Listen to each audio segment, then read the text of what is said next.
Hi everybody, welcome to the channel. Thank you for joining me. You're always appreciated, always welcome. Again, subscribe to vimeo.com/on-demand/Grinch Jr. for more footage of Grinch Jr. explaining how he feels about things, etc. A bit more in depth to his mind. YouTube channels, more the gaming side of things and stuff. So, but also for reviews of the wrestling and other things as well. So, I released a video yesterday that I was going to review every single match of Impact Wrestling Ultimate X because it's returning January at Homecoming. They're going to do an Ultimate X match. It'll be a year and a half, I think, since the last one.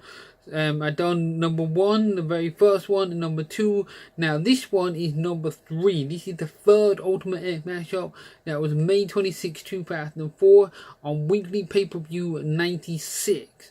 Now this is a very unique style matchup with, climbing the sides and getting to the ropes. Very similar to a ladder matchup, but a bit more, there's no rules apart from not allowed a ladder. You use a ladder, it's kind of like a DQ, I think they kind of explained. But again, this matchup, the number 3 one, Ultimate X3, is based around the World X Cup.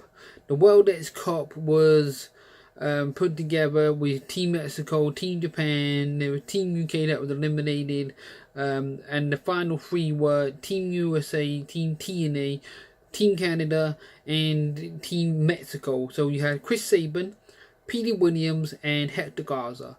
Now, this matchup was much better than number 2.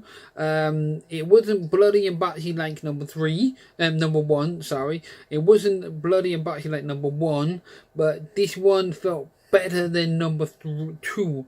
There's nothing I took away from it. It felt like they just threw it together. There was a bit of an unnecessary use of the match.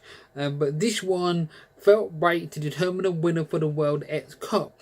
Now, it made more sense, so no team had to suffer a loss because you climbed up to get the X. So rather than somebody being pinned or submitted, it was a bit more fairer way of gaining a winner, and it protected everybody. So for a final of the World X Cup, this made perfect sense. There was some good spots. This felt very crisp and clean compared to like the very first one that was bloody and botchy. You can have blood, don't get me wrong, but when it's been new kind of they didn't really need it for a matchup with the cruiserweights and things, and with a couple of botches and things in that first one. This one didn't seem like there were botches in it.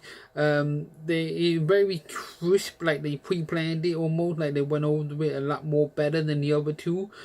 Chris Sabin's been in the first 2, the only one, so he's a veteran. That's why the alien picked him, because the alien was the team captain, while Petey and Hector were the team captains of their team. So again, the story around this is about the World Cup, country versus country. Again, overall, the match was okay, but you can take a bit more. It's a bit more enjoyable because there was more on the line to it than just the title. There was about, the country behind you, the nation behind you.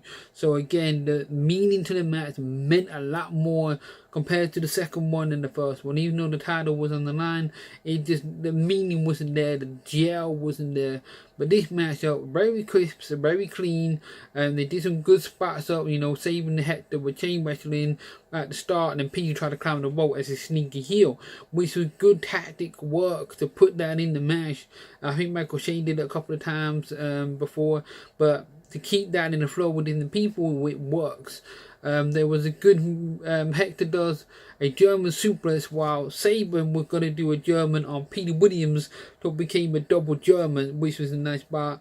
There was another spot where Petey was going to go for a Hurricanrana, but Sabin stopped him and flicked him over the top rope, and then he did a senton onto Hector. Sabin did a top rope dive. Again, the match was very clean. It felt like they really put some thought into it. Sabin wins for Team USA or Team TNA, and then they came out and waved the flag, got trophies. But again, overall, I do recommend to watch this one. The Ultimate X3, definitely a good 4 out of 5 stars. A solid matchup overall. I can't really see what's wrong with it. And it fitted with the story they were telling. So thank you all for tuning into the channel. Have a great week ahead, and God bless you all.